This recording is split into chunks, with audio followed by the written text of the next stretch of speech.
Ce que nous attendons de l'Assemblée nationale, c'est qu'elle approuve notre évaluation, qu'elle considère que notre évaluation est positive.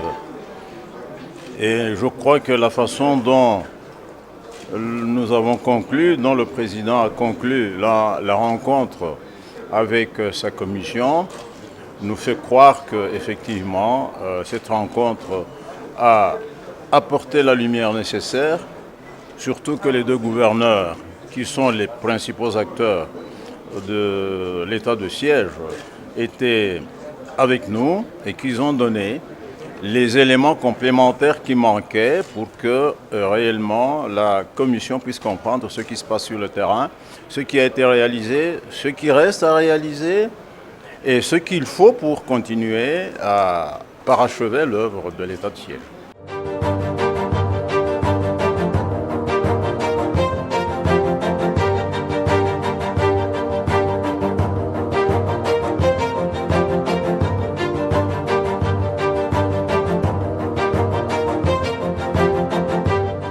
Du vice-ministre de l'Intérieur qui a représenté le vice-premier ministre, le ministre de l'Intérieur empêché. Et ensuite, nous avons poursuivi autour de 16 heures avec les ministres de la Défense qui étaient accompagnés par le chef d'état-major général et les deux gouverneurs militaires, celui de l'Ituri mais aussi celui du Nord Kivu. Et nous avions échangé sur l'état de siège, naturellement. Le ministre de la Défense a pris le temps de répondre aux préoccupations des députés. Et ensuite, on a eu le privilège d'écouter les deux gouverneurs militaires.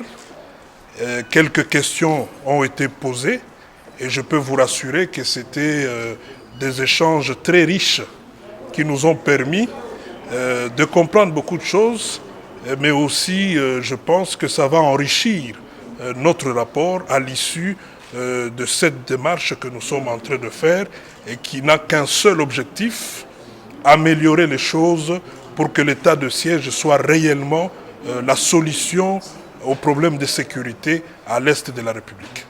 Il faut faire quand même il faut distinguer les choses. Ici, nous sommes en matière sécuritaire, éminemment sensible et stratégique, et c'est même pour ça que l'Assemblée nationale, à travers le bureau, a décidé que ça soit géré au niveau de la commission. Et donc, après les travaux en commission, naturellement, nous allons rentrer en plénière pour présenter le rapport. Et je pense que l'objectif ici pour l'Assemblée nationale, n'étant pas de bloquer la machine, nous soutenons la démarche, la décision prise par le président de la République, son Excellence Félix Antoine Tshisekedi Tshilombo. Et donc, pour nous, l'état de siège doit continuer, mais autrement peut-être, par rapport à beaucoup d'informations échangées qui vont nous permettre de faire des propositions pour améliorer et atteindre les objectifs escomptés.